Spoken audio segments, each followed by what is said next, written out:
Di tengah pengusutan yang dilakukan KPK terhadap Rafael Aluntri Sambodo, muncul tudingan adanya keterlibatan artis terkait dengan tindak pidana yang dilakukan oleh mantan pejabat pajak Rafael Alun. Untuk membahasnya, kami telah bersama dengan pakar hukum tindak pidana pencucian uang, Ibu Yenti Garnasi. Selamat sore, Bu Yenti. Terima kasih untuk waktunya bergabung bersama kami di Selamat Kompas sore. Petang. Selamat sore, Mbak. Assalamualaikum warahmatullahi Waalaikumsalam wabarakatuh. warahmatullahi wabarakatuh. Bu Yenti, ini kan ada dugaan terkait dengan laporan dari IAW ini ada nama artis yang kabarnya ikut terlibat dalam dugaan gratifikasi. Kalau dilihat dari modusnya ini akan seperti apa sih Bu Yenti? Dugaan gratifikasi ya, ini kan gini ya, kemungkinannya kan memang awalnya karena KPK, kemungkinan kan ini gratifikasi. Dan kemudian kan harusnya KPK juga sudah minta LHA dari PPATK kan sudah ada. Jadi kemungkinan ini melibatkan orang lain kalau saya melihat bisa jadi kemungkinan besarnya tuh dugaannya keterlibatannya di dalam TPPU, yaitu ikut terkait dengan penerimaan gratifikasi. Jadi uang yang diterima Hmm. dari gratifikasi itu mungkin mengalir ke orang-orang itu. Mengalir biasanya apa ya, misalnya pembelanjaan beli gitu ya. Mungkin mereka-mereka itu mempunyai, ya bisa jadi ya, misalnya ada barang-barang mewah yang disita itu belinya di mana. Siapa Hmm. tahu belinya di orang-orang tertentu, berarti mereka itu, dan mereka yang jual itu di atas 500 juta misalnya, dia patut menduga atau dia curiga kok beli banyak, penghasilannya berapa tapi dia tetap terima, itu bisa jadi terlibat Ya. di situ. Atau bisa jadi sama-sama ada perusahaan orang lain kemudian yang gratifikasi ini memasukkan harta kekayaannya ke perusahaan itu. Jadi orang lain yang menerima itu, yang Hmm. menerima modal itu, setoran modal itu, berarti orang lain ini juga bisa keterlibatannya di TPPU. Kalau saya melihat mungkin keterlibatannya di TPPU, tapi bisa jadi kalau keterlibatannya di gratifikasi apakah mungkin berkaitan dengan mereka tidak mau bayar pajak dan sebagainya ya, ya kita nggak tahu Oke. juga nanti lihat ya. Oke, kalau dilihat dari kacamata Bu Yenti sendiri ini dugaannya TPPU, mengapa bisa begitu banyak artis yang diduga terlibat? Kalau tidak salah dilaporkan ada setidaknya 25 artis.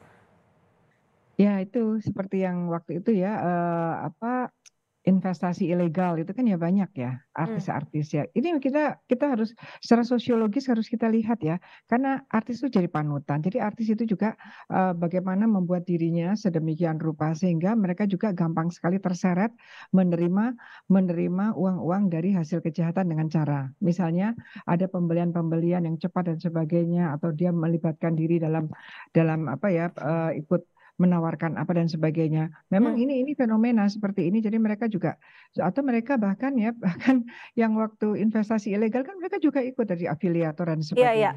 Ya.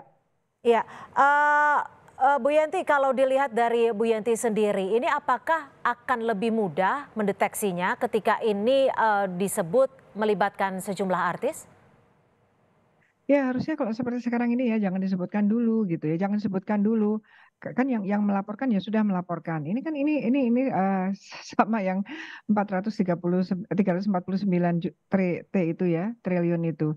Jadi jangan disebutkan dulu sebetulnya karena ini kan kalau saya bukan melihat itu angka, tapi ini adalah suatu dugaan kemungkinan ada kejahatan dan kemungkinan kejahatan itu hasilnya sudah kemana mana. Nah, hasilnya kemana mana dari kejahatan itu namanya TPPU. Mhm. Jadi harusnya, jangan dulu ya 26 inisialnya dan sebagainya dikaitkan dengan, Pak Rafael misalnya. Kan mereka lebih tahu, mereka yang lebih tahu, yang bersangkutan lebih tahu. Ini bahaya sekali kan mereka bisa cepat melarikan diri, bisa mungkin sembunyi dan sebagainya. Jadi sebaiknya tidak usah gitu ya. Mhm. Harusnya, masyarakat itu ya dalam satu sisi kita juga bisa hati-hati masyarakat. Kalau ada orang korupsi kemudian kita menerima Oke. menerima dengan gampangnya kita bisa dilacak. Oke, Tapi jadi ketika kita saran lacak jangan Anda adalah disampaikan. ada baiknya inisialnya tidak perlu disebutkan dahulu agar pemeriksaannya akan lebih mudah. Lalu, menurut Anda pengungkapannya harus mulai dari mana nih untuk memeriksa hal ini? Ya tadi kan, sebetulnya kan awalnya ini kan dari LHKPN ya waktu itu ya, terlepas itu memang munculnya dari masalah, kekerasan, penganiayaan berat gitu ya. Tetapi permasalahannya kan, eee, kemudian ada LHKPN. LHKPN kan kita desak waktu itu ya, LHKPN-nya sangat mencurigakan lah 56 M dan sebagainya. Kemudian muncul lagi angka 500 M itu dari LHA PPATK loh. ya. Jadi itu ada kemungkinan TPPU-nya. Jadi sebetulnya sekarang ini KPK sudah bisa masuk antara korupsi dan pencucian uang. Karena apa? Ada dari PPATK yang 500 M itu. Kita kan nggak lupa itu tanggal 8 itu.